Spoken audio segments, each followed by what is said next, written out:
Bismillahirrahmanirrahim. Assalamualaikum warahmatullahi wabarakatuh. Hari ini kita akan membahas mengenai latar belakang dinasti Bani Umayyah.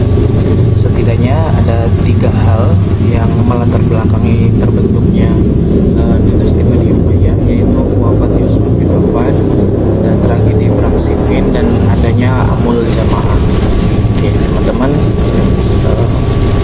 awal mula itu kita akan berkenalan dengan seorang tokoh yang bernama Abdullah Saba. Abdullah Saba ini merupakan orang Yahudi yang mengaku telah memeluk agama Islam agar diberi jabatan oleh khalifah pada saat itu, yaitu Utsman bin Affan. Abdullah Saba mendatangi Khalifah Utsman bin Affan radhiyallahu anhu, dan sayangnya Utsman bin Affan itu menolak keislaman Abdullah Saba, sehingga selain daripada tidak diberi jabatan, beliau juga tidak dianggap keislamannya. Oke, akhirnya karena sakit hati, Abdullah Saba ini mendatangi masyarakat Madinah dengan tujuan untuk memfitnah Khalifah Utsman bin Affan. Abdullah Saba ini menyebarkan fitnah bahwa sebenarnya khalifah pengganti Umar itu bukan Utsman bin Affan yang lebih cocok, melainkan Ali radhiyallahu anhu. Begitu. Dan juga si Abdullah Saba ini memfitnah Utsman bin Affan bahwa Utsman bin Affan itu nepotisme, artinya mengangkat saudara-saudaranya sebagai untuk mengisi jabatan-jabatan penting. Sayangnya masyarakat Madinah ini mengetahui dengan baik Utsman bin Affan, maka fitnah-fitnah yang diberikan Abdullah Saba itu tidak diterima. Lalu Abdullah Saba mencari cara dan pergi ke wilayah yang jauh dari Madinah, yaitu ke wilayah Afrika. Nah, di wilayah Afrika ini, teman-teman, Abdullah Saba memiliki beberapa pengikut yang fitnahnya masih sama, bahwa Khalifah Utsman bin Affan itu nggak pantas menjadi khalifah. Juga Utsman bin Affan itu mengangkat gubernur-gubernur yang merupakan saudaranya, yang sebenarnya itu tidak kompeten, tapi diangkat oleh Khalifah Utsman bin Affan. Di wilayah Afrika ini, Abdullah Saba ada beberapa orang yang mengikuti, bukan beberapa orang sih, cukup banyak yang percaya dan mengikuti Abdullah Saba ini.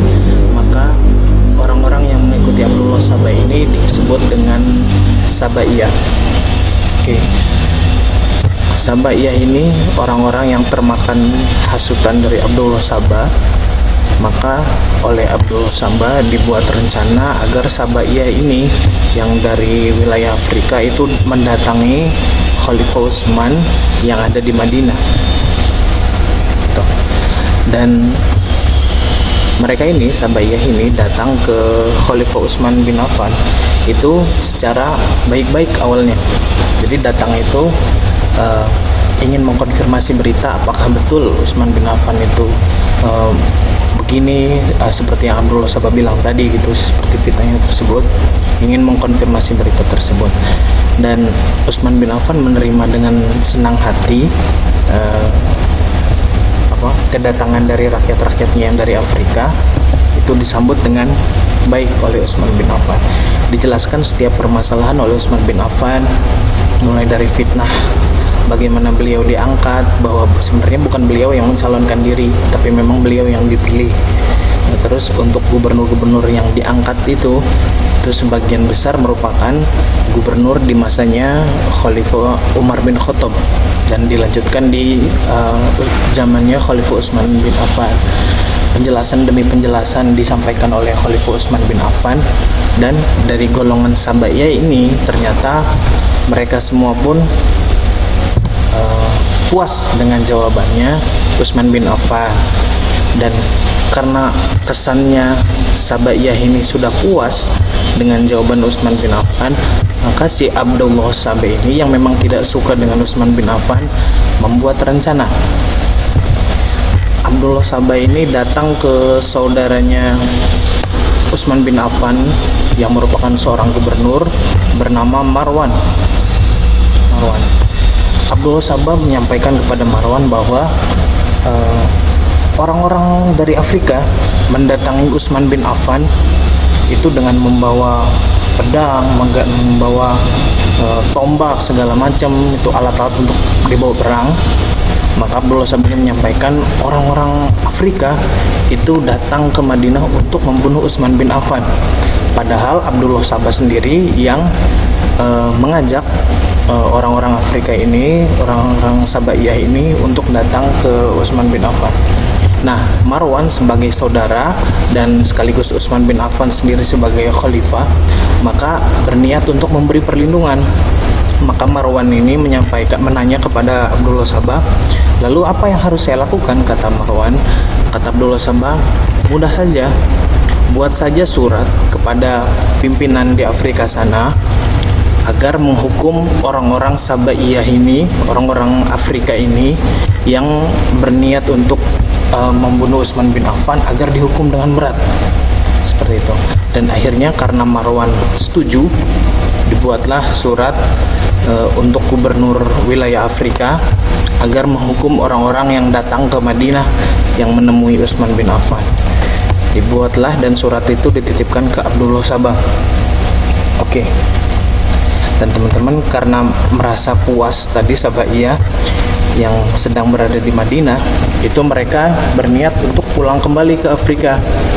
Nah, sayangnya oleh si Abdullah Sabah ini, surat yang dari Marwan itu diselipkan ke salah satu Sabaiyah ini. Jadi ketika hendak pulang ke Afrika, itu ditahan oleh Abdullah Sabah. Kata Abdullah Sabah, kenapa engkau mau pulang? Kenapa kalian mau pulang? Kata orang-orang Sabaiyah ini, soalnya kami sudah mendapat penjelasan yang baik, sudah mendapat kejelasan dari sang khalifah. Lalu kata Abdullah Sabah, kalian begitu percaya terhadap Utsman bin Affan, dia itu di depan ngomong apa, di belakang itu ngomong apa. Orangnya itu tidak bisa dipegang omongannya, kata-katanya. Oke, kalau kalian tidak percaya, silahkan cek di kantong salah satu masyarakat Afrika ini, silahkan cek di kantongnya si Anu, Utsman bin Affan membuat surat untuk gubernur di Afrika agar menghukum kalian semua. Yang mana surat itu adalah suratnya Marwan sebenarnya. Itu karena memang suratnya itu berkop pemerintah, jadi surat resmi. Ketika dicari-cari, ternyata betul surat itu ada. Isinya adalah menghukum agar gubernur di wilayah Afrika ini menghukum para orang-orang yang datang menghadap ke Utsman bin Affan. Akhirnya karena termakan emosi, orang-orang Sabaiyah ini kembali ke ke Madinah lagi. Ini sudah tidak bisa diajak kompromi lagi. Tujuannya adalah tidak lain tidak bukan adalah untuk membunuh Utsman bin Affan yang dianggap munafik, berbicara di depannya begitu baik tapi ternyata di belakang akan menghukum. Dan teman-teman, oleh sebab inilah akhirnya Khalifah Utsman bin Affan radhiyallahu anhu meninggal dunia. Dan karena memang pembunuhnya itu ramai-ramai, teman-teman, susah sekali mengusutnya, susah sekali mengusut pembunuh siapa, pembunuh pelaku tunggal gitu, karena memang dibunuhnya itu secara beramai-ramai. Maka di Madinah karena tidak ada kekuasaan, tidak ada pemimpin, gara-gara Utsman bin Affan yang wafat, maka orang-orang Madinah ini mengangkat penggantinya, yaitu khalifah membaiat atau khalifah selanjutnya, yaitu Ali radhiyallahu anhu, Ali bin Abi Thalib. Oke. Tujuan diangkatnya ini adalah agar mempermudah pengusutan, penghukuman bagi orang-orang yang membunuh khalifah sebelumnya, itu Khalifah Utsman bin Affan, agar mudah diusut seperti itu. Sayangnya di Syam, gubernur di Syam itu ada Muawiyah bin Abu Sufyan. Ini merupakan saudara sepupu dengan Utsman bin Affan. Mendengar kabar bahwa Ali bin Abi Thalib itu sudah diangkat menjadi khalifah menggantikan Utsman bin Affan, sebelum ditemukannya siapa pembunuh Utsman bin Affan, maka Muawiyah ini berencana untuk datang mengkonfirmasi berita kepada Ali bin Abi Thalib. Datang dari Syam ke Madinah, tujuannya untuk mengkonfirmasi nih, kok Ali ini masih sempat gitu naik sebagai khalifah, sementara pembunuh Utsman bin Affan itu belum ketemu, seperti itu. Dan Muawiyah ini karena memang seorang gubernur, dia datang tidak sendiri, ada yang ikut dengan Muawiyah, yaitu Amr bin Ash, merupakan saudara dan tangan kanannya, ditambah 3.000 pasukan. Ini sebenarnya pasukan yang bukan berniat untuk perang, hanya datang ke Madinah untuk mengkonfirmasi berita. Oke. Datanglah Muawiyah bin Abu Sufyan ke arah Madinah, dan dari arah Madinah sendiri Khalifah Ali radhiyallahu anhu itu sudah mendapat berita bahwa ada pergerakan dari Syam yang dipimpin oleh Muawiyah bin Abi Sufyan dan Amr bin Ash untuk datang ke Madinah. Sayangnya memang datangnya itu karena dengan pasukan, kesannya itu seperti akan menyerang Madinah. Maka oleh Ali radhiyallahu anhu ini juga menyiapkan pasukan yang tujuannya untuk bertahan. Kalau memang Muawiyah mau menyerang, kita akan bertahan. Tapi yang pasti keduanya itu tidak ada niatan saling membunuh awalnya gitu ya. Tidak ada niatan saling berperang. Akhirnya dari setelah dua pasukan ini saling melihat, di sisi ini ada Muawiyah dan Amr bin Ash, di sebelahnya ada Khalifah Ali bin Abi Thalib. Oke, keduanya mengutus utusannya masing-masing untuk berbicara, untuk mendiskusikan. Itu yang pertama, dari pihak Muawiyah bertanya, mengapa Ali bin Abi Thalib diangkat menjadi khalifah sebelum pembunuh Utsman bin Affan itu diusut terlebih dahulu. Dan disampaikan dari pihak Ali bin Abi Thalib, tentu itu untuk mempermudah pengusutan pembunuh Utsman bin Affan. Jadi agar ada pemimpinnya, agar mudah juga diusutnya. Dan teman-teman, Ali bin Abi Thalib sendiri itu pemimpin yang begitu berhati-hati. Jadi ketika misalnya ada si A membunuh si B, kelihatan oleh si C. Kata si C lapor kepada Ali bin Abi Thalib, ya Khalifah, saya melihat si A dibunuh oleh si B, gitu. Dan Ali bin Abi Thalib tidak langsung percaya, tapi harus mengumpulkan bukti-bukti. Makanya untuk pengusutan pembunuh Utsman bin Affan itu begitu memakan waktu, begitu. Oke, teman-teman, akhirnya berundinglah mereka ini, dan mereka bersepakat. Pihak Muawiyah setuju pendapatnya Ali, dan pihak Ali pun karena memang tujuan Muawiyah itu bukan berperang, maka diterima dengan lapang dada, dengan hati yang sama-sama tenang. Ternyata tidak ada yang menghendak peperangan, begitu. Dan mereka semua setuju untuk kembali ke wilayah masing-masing. Muawiyah kembali ke Syam, sudah menyetujui, dan Ali sendiri pun karena tidak ada penyerangan itu akan balik ke Madinah. Sayangnya muncullah tokoh Abdullah Sabah ini yang tidak menyukai adanya perdamaian di antara muslimin. Oleh sebab sakit hati tadi, teman-teman, ketika pagi di kemahnya Ali di sebelah sini gitu ya, di depannya ada jarak gitu, di depannya itu kemahnya Muawiyah. Mereka berdua ini sudah niat ketika pagi itu akan pulang ke wilayah masing-masing. Nah, sayangnya Abdullah Sabah ini dan para Sabaiyah itu menyusun rencana, mereka dibagi dua. Ada yang masuk ke wilayahnya Muawiyah bin Abi Sufyan, ada juga yang masuk ke kemahnya Ali bin Abi Thalib. Oke.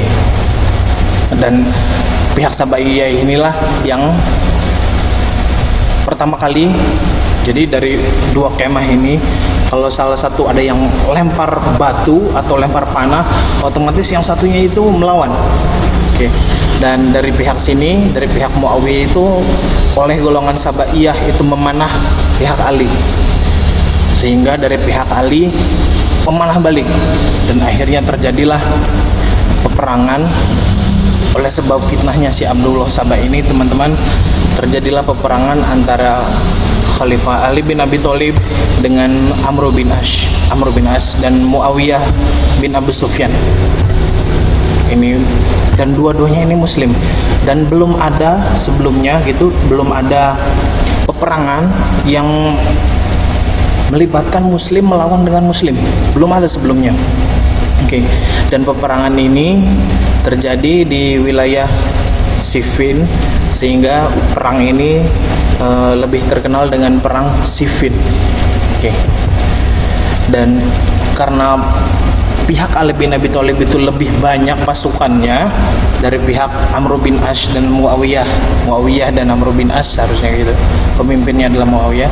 Dari pihak Amr bin As dan Muawiyah ini terdesak, akhirnya oleh Amr bin As, panglima perangnya ini, mengusulkan agar dilakukan tahkim. Apa sih tahkim itu? Tahkim itu adalah perjanjian damai. Jadi mushaf Al-Quran itu ditombak dengan menggunakan tombak tentunya, dan diangkat ke atas. Ini pakai tombak agar kelihatan oleh pihak musuh gitu. Biasanya kalau sesama muslim itu mengetahui. Jadi ketika itu ditombak Al-Quran, diangkat oleh Amr bin Ash, yang isyaratnya adalah mari kita kembalikan ke hukum Al-Quran, seperti itu. Tapi oleh Ali bin Abi Thalib menganggap itu hanya siasat perangnya Amr bin Ash. Kalau memang niatnya untuk berdamai, kenapa tidak menyerah terlebih dahulu, tapi masih menyerang, masih berperang terus. Maka oleh Ali bin Abi Thalib, tahkim ini ditolak. Kalau tahkim tidak begitu caranya menurut Ali bin Abi Thalib. Nah, karena kejadian ini teman-teman, sebagian pendukung Ali itu menganggap bahwa wah, kok Ali bin Abi Thalib ini tidak mau diajak kembali ke hukum Al-Quran. Maka sebagian pendukung Ali itu keluar dari, tidak mendukung Ali kembali. Golongan ini disebut dengan Khawarij. Dan orang-orang Khawarij ini akhirnya mengkafirkan Ali. Ali ini orang kafir karena tidak mau kembali ke hukum Al-Quran. Dan orang Khawarij ini juga mengkafirkan Muawiyah. Muawiyah ini kafir karena membantah khalifah. Termasuk Amr bin As ini kafir juga ini, soalnya membantah khalifah juga. Maka orang-orang Khawarij ini punya 3 target utama untuk dibunuh: Ali radhiyallahu anhu, Muawiyah radhiyallahu anhu, dan Amr bin As radhiyallahu anhu. Ketiga orang ini, 3 tokoh ini yang sama-sama mulia, tentunya sama-sama sahabat Nabi, dikafirkan oleh orang-orang Khawarij. Dan disusun siasat untuk dibunuh 3-tiganya. Sayangnya pada saat itu ketika subuh, Amr bin Ash itu berhasil melawan pembunuhnya. Muawiyah pada saat itu sedang sakit, jadi tidak keluar rumah untuk sholat berjamaah. Dan sayangnya untuk Ali radhiyallahu anhu itu berhasil dibunuh oleh orang-orang Khawarij. Ini sebenarnya teman-teman karena di keadaan ini Amr bin Ash, pihak Muawiyah ini sudah terdesak, akhirnya mereka pulang ke Syam kembali dengan menerima keputusan bahwa memang Khalifah Ali radhiyallahu anhu ini menjadikan khalifah selanjutnya, dengan syarat tadi harus mengusut secara cepat pembunuh dari saudara Muawiyah, yaitu Utsman bin Affan yang telah terbunuh. Teman-teman, tadi sedikit cerita bahwa akhirnya Ali bin Abi Thalib itu dibunuh oleh orang-orang Khawarij.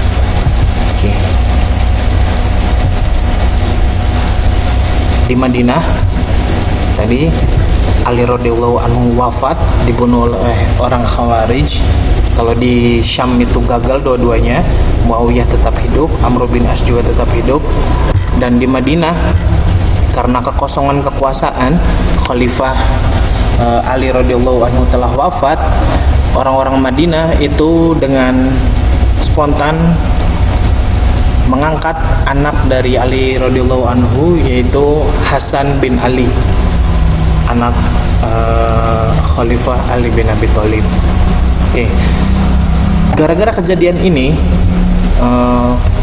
di Syam, gubernur Syam lagi, Muawiyah ini merasa jangan sampai seperti ini lagi nih. Kok khalifah dibunuh, terus belum diusut pembunuhnya sudah diangkat lagi, kejadian seperti Utsman itu terulang lagi, dan ini nggak etis menurut Muawiyah bin Abu Sufyan. Maka Muawiyah bin Abu Sufyan ini berencana kembali datang ke Madinah, tujuannya untuk berbicara, berunding dengan Hasan bin Ali, bagaimana kekhalifahan ini, bagaimana kok bisa ini terjadi lagi begitu, dibunuh terus langsung diangkat, dibunuh terus langsung diangkat. Oke, dan sayangnya memang seperti tadi lagi, Muawiyah ini datang tidak sendiri karena memang seorang gubernur membawa pasukan, dan dari pihak Hasan sendiri membawa pasukan juga untuk bertahan. Dan bedanya karena di sini Hasan bin Ali itu sudah melihat bagaimana dahsyatnya perang Siffin, perang antara muslimin dengan muslimin, dan tidak mau terulang lagi. Sebenarnya ada perang antara Ali dengan Aisyah, itu perang Jamal disebutnya, itu gara-gara fitnahnya Abdullah Sabah juga, diadu domba antara Ali dengan Sayyidati Aisyah, seperti itu. Oke, teman-teman, karena Hasan bin Ali ini sudah tahu bagaimana dahsyatnya perang Siffin, banyaknya korban dari kaum muslimin, akhirnya Hasan bin Ali menyerah dan menyerahkan kekuasaannya ya sebagai khalifah kepada Muawiyah bin Abu Sufyan. Oke. Dengan diserahkannya kekuasaan ini oleh Hasan bin Ali kepada Muawiyah, maka bersatulah dua kelompok muslimin yang tadinya terpisah, pendukung Ali dan pendukungnya Muawiyah begitu. Sekarang oleh Hasan bin Ali disatukan. Seperti itu. Peristiwa ini disebut dengan Ammul Jamaah. Ammul Jamaah atau menyatunya dua golongan kaum muslimin pendukung Ali radhiyallahu anhu dan Muawiyah radhiyallahu anhu. Oke. Lalu menurut teman-teman, bagaimana hubungan Ali bin Abi Thalib dengan Muawiyah bin Abi Sufyan? Apakah dua orang ini saling membenci? Teman-teman, ternyata beberapa buku memang itu begitu mendiskreditkan Muawiyah yang menyerang Ali bin Abi Thalib, padahal dua-duanya sendiri itu begitu saling mencintai karena Allah, sering bersaudara karena Allah. Pernah suatu ketika konflik antara Muawiyah dengan Ali bin Abi Thalib ini pernah dicampur tangani oleh Kaisar Romawi yang pada saat itu menyurati Muawiyah. Kurang lebih isi suratnya, wahai Muawiyah, bila engkau mau, saya bisa bawakan kepala Ali ke hadapanmu. Ketika ada perseteruan antara Ali dan Muawiyah gara-gara fitnah tadi, dibalas oleh Muawiyah, apakah engkau mau mengambil keuntungan dari dua saudara yang sedang tertimpa masalah? Bila saya mau, saya bisa membawakan kepalamu ke hadapan Ali bin Abi Thalib yang pada saat itu menjadi khalifah. Seperti itu. Jadi hubungan keduanya itu CS berat sebenarnya gitu. Jadi cuma gara-gara memang fitnah itu yang begitu kejam, lebih kejam daripada pemburuan, itu akhirnya Ali bin Abi Thalib dan Muawiyah itu termakan fitnah. Seperti itu. Dan kalau ada yang bertanya, lalu bagaimana si Abdullah Sabah?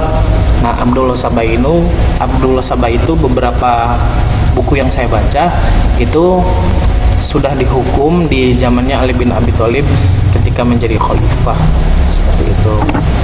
Sedangkan sayangnya memang orangnya dibunuh, tapi pemikirannya itu sudah menyebar luas seperti yang Khawarij tadi. Oke. Kira-kira itu teman-teman, dan ini mulailah Muawiyah bin Abu Sufyan itu membangun sebuah dinasti. Disebut dinasti karena memang turun-temurun. Ini disebut dengan dinasti Umayyah karena yang menjadi khalifah-khalifahnya itu adalah keturunan Umayyah. Yang pertama itu ada Muawiyah, lalu diturunkan kepada anaknya Yazid, lalu diturunkan lagi kepada anaknya Muawiyah II. Jadi Muawiyah bin Abu Sufyan, Yazid bin Muawiyah, Muawiyah bin Yazid. terus saja seperti itu. Dan di sini teman-teman memang baru sekali seperti ini. Jadi dibentuk sistem pemerintahan monarki seperti ini, jadi turun temurun. Padahal sebelumnya itu khalifah itu dipilih oleh rakyat, sendiri dibaiat oleh rakyat. Sedangkan ketika Muawiyah ini itu diturunkan kepada anaknya dan terus kepada anaknya seperti itu. Sehingga memang di Bani Umayyah ini dan bani-bani selanjutnya juga itu banyak sekali pertikaian atau peperangan antara saudara-saudara. Jadi saling berebut kekuasaan seperti itu. Dan ini sebenarnya ketika pengangkatan Yazid itu masih banyak sahabat-sahabat Nabi yang masih hidup, seperti Abdullah bin Umar, anaknya Umar bin Khattab, ada juga Abdullah bin Abu Bakar, ada juga Abdullah bin Abbas. Jadi 3 Abdullah itu masih hidup gitu. Bahkan untuk Abdullah bin Abbas itu membangun kerajaan sendiri, membangun khalifahan sendiri di zamannya Yazid ini, dan akhirnya bisa ditumpas oleh Yazid. Oke, seperti itu. Karena memang setujuan gitu dengan sistem monarki ini turun temurun. Tidak pernah di zaman Nabi itu diturunkan kekuasaan itu diturunkan. Bahkan ketika Umar bin Khattab pernah bertanya kepada penasehatnya, saya lupa namanya, jadi butuh sosok orang untuk menjadi gubernur. Lalu penasehat tersebut mengusulkan anak dari Umar bin Khattab, yaitu Abdullah bin Umar. Dan pada saat itu Umar sendiri marah. Cukup satu Umar yang mengemban amanat ini. Kalau baik maka jadilah baik seluruh Umar. Kalau misalnya buruk, cukuplah satu Umar ini saja yang buruk. Seperti itu. Jadi Umar sendiri pun tidak mau anaknya menjadi khalifah. Maka memang bertentangan sekali. Dan ini memang yang dianggap sebagai kesalahan dari Muawiyah yang mengangkat, disayangkan sekali Muawiyah ini mengangkat anaknya menjadi khalifah, bukan secara baiat seperti yang khalifah-khalifah sebelumnya. Oke, teman-teman, ini khalifah-khalifah Bani Umayyah ada sekitar sini 7, ini 14. Terakhir itu Marwan bin Muhammad. Dari mulai 661 Masehi sampai dengan 750 Masehi, kurang lebih 90 tahunan menjabat khalifahan di Bani Umayyah ini. Oke, teman-teman, khalifah yang begitu terkenal, begitu jasa-jasanya di di khalifah Bani Umayyah itu ada 5. Ada Muawiyah bin Abi Sufyan, ini tokoh sahabat Nabi yang dulunya juga pencatat wahyu Nabi. Ini benar-benar orang yang menyaksikan bagaimana pemerintahan Rasulullah, Abu Bakar, Umar, Utsman, Ali, menyaksikan hingga beliau itu masih bisa seperti itu. Dan di tokoh-tokoh ini nanti teman-teman boleh browsing, boleh cari kelebihan dari 5 tokoh ini dari 14 khalifah tadi. Begitu. Dan ini mungkin yang sedikit saya jelaskan itu Umar bin Abdul Aziz. Teman-teman, Umar bin Abdul Aziz ini masih keturunan dari Umar bin Khattab. Beliau ini orangnya zuhud. Jadi ketika itu beliau dipilih secara wasiat oleh khalifah sebelumnya yang bukan ayahnya, melainkan kalau tidak salah itu pamannya yang mewasiatkan kepada beliau, Umar bin Abdul Aziz. Pada saat itu beliau yang begitu, biasanya raja-raja itu memiliki kemewahan. Oke. Dan di zamannya Umar bin Abdul Aziz itu kemewahan itu semua ke Baitul Mal kan. Semua diganti. Beliau cuma minta satu, tadinya pengawalnya banyak, mereka semua diberhentikan, cuma minta satu orang sebagai tangan kanan. Cukuplah Allah untuk sebagai pelindungnya Umar bin Abdul Aziz, seperti itu. Dan di zamannya Umar bin Abdul Aziz ini teman-teman, selama 2 tahun menjabat itu begitu masyhur sekali bahwa tidak ada orang miskin satupun pada saat itu. Jadi Baitul Mal itu sampai bingung ngasih zakat ke siapa itu karena tidak ada lagi yang bisa diberi, seperti itu. Dan kalau ada yang butuh biaya pendidikan dibiayai. Kalau misalnya ada yang bujang pengen melamar yang gadis, itu dibiayai. Seperti itu, butuh biaya pernikahan, biaya segala macam itu dibiayai. Sampai-sampai Baitul Mal itu bingung ngasih ke siapa gitu, karena semuanya makmur. Sayangnya memang Umar bin Abdul Aziz karena begitu majunya 2 tahun beliau menjabat sebagai khalifah, itu sudah membalikkan keadaan yang tadinya masyarakat itu pesimis terhadap khalifahnya, lalu dibuat menjadi optimis lagi di bawah kepemimpinan Umar bin Abdul Aziz. Sayangnya memang beliau ini wafat gara-gara yang saya baca itu diracun oleh anggota keluarganya. Oke, itu khalifah-khalifah yang berjasa di perkembangan peradaban. Ini ada di bidang ilmu pengetahuan. Ya, sedikit di zamannya Umar bin Abdul Aziz itu mulai dibukukan hadis. Jadi kodifikasi hadis. Kalau di zamannya Umar bin Khattab, Abu Bakar gitu, itu kodifikasi Al-Qur'an. Di zamannya Umar bin Abdul Aziz itu pengkodifikasian hadis-hadis.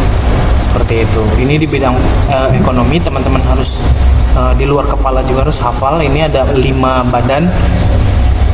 Anida Musyasi, Idari, Mal, Harbi, Kodoi. Oke, ini yang harus teman-teman hafalkan juga. Lalu ada di bidang-bidang lain, ada bidang pembangunan, ada bidang pendidikan, bidang arsitek, dan bidang militer. Oke, runtuhnya Bani Umayyah, teman-teman, karena memang tidak semua khalifah itu memiliki kemampuan untuk memimpin, maka pada khalifah yang ke-14, pada Marwan bin Muhammad, itu memuncak sekali ketidakpuasan pemeluk Islam non-Arab atau sering disebut dengan mawali. Jadi memang ada perlakuan yang berbeda. Jadi kalau untuk orang-orang Arab itu dikhususkan, dianggap ras yang lebih hebat begitu, padahal Nabi Muhammad sendiri meleburkan itu. Yang kita tahu, Bilal sendiri yang non-Arab, orang berkulit hitam, jauh dari kata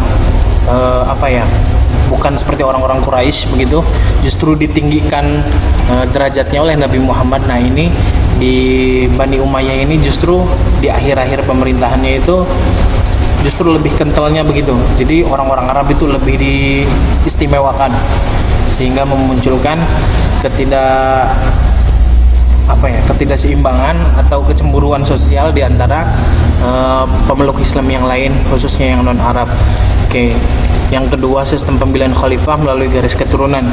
Karena memang kadang yang kita tahu, mungkin di kita juga, anak kiai belum tentu orang tuanya kiai, belum tentu anaknya jadi kiai. Maksudnya tuh belum tentu selevel dengan ayahnya, sama-sama memiliki kemampuan kiai gitu misalnya. Nah, di khalifahan juga sama. Orang tua khalifah belum tentu anaknya mampu memiliki kemampuan sebagai khalifah juga. Dan inilah yang akhirnya membuat Bani Umayyah sendiri runtuh, karena banyak yang khalifah-khalifah tersebut tidak cakap tapi tetap diangkat gara-gara kesukuan. Terjadinya persaingan antara kelompok suku Arab Mudariyah atau Arab Utara dan suku Arab Bihmariyah. Lalu ada juga konflik-konflik dari beberapa golongan seperti Khawarij, seperti Syiah, seperti juga kelompok-kelompok lain tadi yang saya sebutkan, Abdullah bin Abbas itu yang merongrong khalifahan juga. Dan yang kelima, ini puncaknya adalah menguatnya kekuasaan Abbasiyah dan keturunan Bani Hashim, yang akhirnya nanti oleh Abu Abbas As-Saffah, akhirnya Bani Umayyah ini berhasil diruntuhkan. Yang nanti ada Bani Umayyah versi kedua, itu ke Cordova, Spanyol. Jadi Spanyol sendiri memeluk Islam itu gara-gara Bani Umayyah ini yang pertama kali membuka jalan ke sana begitu. Oke, teman-teman, selanjutnya mari berlatih. Oke, silakan. Tadi sudah menyimak bagaimana latar belakang terbentuknya dinasti Bani Umayyah, maka silahkan teman-teman buat video secara pribadi masing-masing tentang proses terbentuknya Daulah Umayyah di Damaskus tadi yang saya sebutkan tadi. Oke, dan berikan analisis kalian tentang bagaimana sih tahapan-tahapan pembentukan Daulah Bani Umayyah sendiri. Oke, nanti silakan unggah video teman-teman di kanal YouTube masing-masing. Nanti linknya sharekan ke saya. Oke, teman-teman, pembelajaran kita selesai tentang mengenai Bani Umayyah. Kurang dan lebihnya saya pribadi mohon maaf. Mari terus kita semangat belajar dengan di tengah kondisi yang begitu tidak memungkinkan ini sebenarnya, dengan segala keterbatasan. Mari kita yang masih menerima privilege ini, masih bisa menerima kelebihan ini, fasilitas ini, mari kita gunakan dengan sebaik-baiknya. Oke, teman-teman, dari saya dicukupkan sekian. Bila ada kesalahan saya pribadi mohon maaf. Bila ada pertanyaan, silahkan kirimkan pertanyaan teman-teman di e-learning atau di website Classroom, atau di WhatsApp saya. Silahkan sampaikan pertanyaan teman-teman semua. Dari saya cukupkan sekian. Bila itu taufiq wal hidayah. Assalamualaikum warahmatullahi wabarakatuh.